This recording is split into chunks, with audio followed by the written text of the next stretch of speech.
안녕하세요. 장사하는 동네형 이서블입니다. 오늘은 만두 얘기를 좀 해볼까 합니다. 만두, 이 야식계의 끝판왕 같은 존재죠. 사실 저도 CJ 제일제당의 비비고 만두를 속이 꽉 찬 만두라고 생각해서 굉장히 잘 먹었고, 여기에 여러 가지 버전이 있잖아요. 이렇게 쪄 먹는 버전, 납작하게 튀겨 먹는 버전.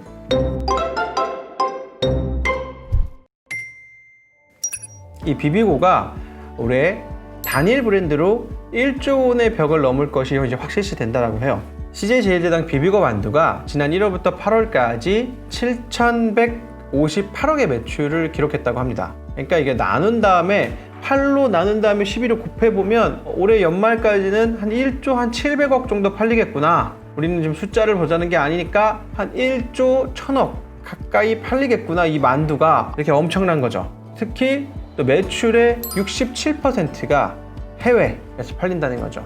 경쟁사가 중국식 만두 덤플링 브랜드인 링링을 제치고 이제 1위에 올라선다고 하는데, 물론 이제 덤플링은 우리는 다 만두라고 부르는데 조금 장르는 좀 다르잖아요. 완탕에 들어가는 만두라든가 약간 요렇게 생긴 만두. 비비고는 좀 요렇게 생긴 만두. 장르는 좀 다르지만 어쨌든 해당 카테고리에서 1위로 올라선다고 축하드립니다. CJ 제일제당 축하드리고요. CJ 제일제당이 만두 사업을 잘하는구나. 사실 냉동만두의 완성도가 엄청나게 높죠. 특히 언제 높아졌냐면 우리 한 10년 전쯤에 그 외에 막 만두 파동 막 이런 게 있었어요. 만두에 막 쓰레기 들어간다고. 나중에는 다 아닌 걸로 밝혀졌지만, 그래서 막 아까운 잘 나가는 뭐 만두 업체, 당시에 저도 이제 취역류 물만두 좋아했는데 취역류가 굉장히 위기를 겪기도 했고, 그렇지만 그 이후에 굉장히 만두들이 더 고퀄리티가 되면서 그 이후에 사실 CJ 제일제당이 고퀄리티 만두를 갖고 치고 올라오면서 이 시장을 석권을 했죠. 아, CJ 제일제당이 만두 사업을 잘해. 그렇구나.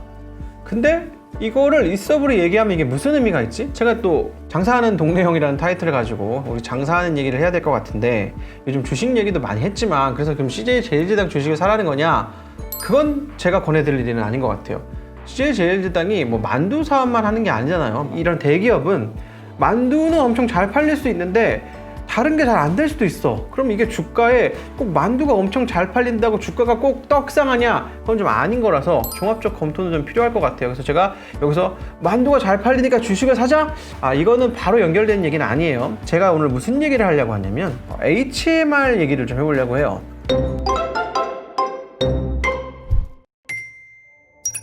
HMR을 제조하려면 제조 공정이 있어야 되고, 식품위생법 허가도 받아야 되고, 해썹이라고 하죠. HACCP를 만족을 해야 하려면 굉장히 까다롭고 투자 비용도 많이 들어갈 거니까 우리는 못할 거 아니야. 우리가 언제 갑자기 또 식품을 할 수 있겠어. 가 아니라는 겁니다. 우리는 식품에 대한 레시피와 소비자의 취향, 그리고 소비자의 취향을 전파할 수 있는 마케팅 역량이 있으면 이걸 대신 생산해주는 회사가 있고, 혹은 맛조차도 공동으로 개발할 수 있는 회사가 이미 있습니다. 대표적인 회사를 하나 소개해보면 프레시지라고 해요. 프레시지라고 하면 굉장히 오래된 대기업 같은 느낌, 혹은 중견기업 같은 느낌인데 이름을 잘 지어서 그런 것 같기도 하고요. 이 회사를 열어보면 사실 2016년에 창업한 HMR의 스타트업 같은 회사입니다. 이 회사는 보니까 뭐 밀푀유, 나베, 뭐 스테이크, 뭐 순대볶음 뭐 이런 걸로 알려져 있고, 근데 사실 이 회사는 자기 브랜드로 파는 것뿐만 아니라 OEM 생산도 굉장히 많이 하고 있는 HMR 전문 회사입니다.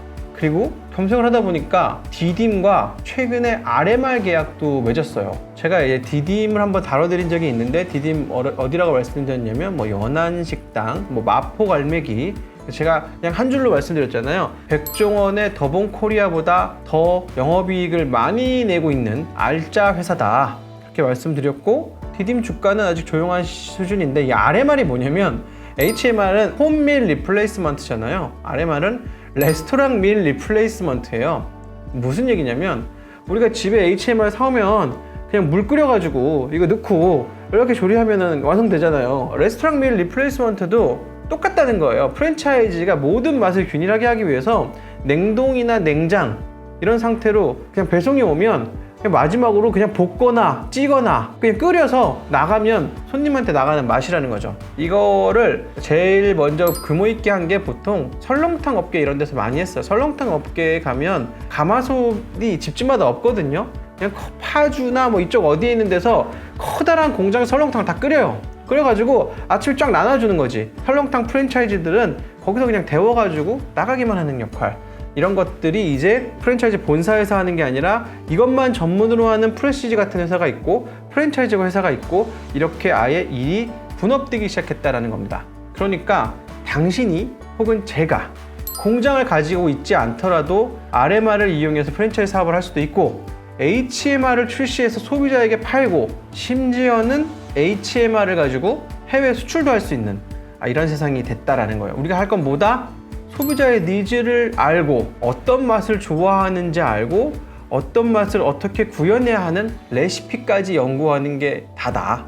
나머지는 생산해 줄 사람 있고 우리 뭐 물류도 언제나 위탁 주잖아요. 생산할 사람 있고 물류할 사람 있으면 우리는 취향을 읽고 맛을 개발하면 되는 거다. 디딤 얘기 나온 김에 잠깐 보고 가면 제가 저번에 디딤을 한번 다뤄드렸었어요. 디딤의 대표님이 굉장히 공격적으로 뭐 LA라든가 이쪽에 레스토랑을 열고 계시는데 여기가 다 적자여가지고 수익이 나고 있는 것 같지는 않았는데 이게 HMR이나 RMR로 오면 조금 상황이 다른 게 우리가 해외에 나가서 식당을 한다는 게 쉽지 않잖아요. 그 동네가 상권이 어떻게 되는지도 모르고 그 동네 사람들의 취향이 어떤지도 몰라요. 그리고 원격지에 있는 식당이니까 거기에 있는 지배인이나 누구의 역량에 좀 의지를 해야 되는 거란 말이에요. 그리고 요식업의 특성상 재고라든가 맛이 완벽하게 컨트롤되기 힘들어요. 그런데 HMR은 뭐다? 완제품 형태로 만들어가지고 나가잖아요. 그러면 식당과는 좀 다르게 수출 영업을 훨씬 더 수월하게 할 수 있는 형태가 되는 거죠. 다만 요식업의 본질이 맛에 있다라고 봤을 때 단순히 간편하게 가서 먹는 게 아니라 맛에 있다고 봤을 때 HMR과 RMR은 어떤 식의 차별성이 좀 있어야 된다는 부분에서의 좀 차이는 있고 이게 기술적인 부분이든 아니면 조리의 테크닉이든 이런 부분에서 극복은 반드시 필요하겠지만 프랜차이즈들의 맛의 굉장히 균일화와 해외 진출 시장 용이성에서는 탁월한 선택이 될 것 같습니다.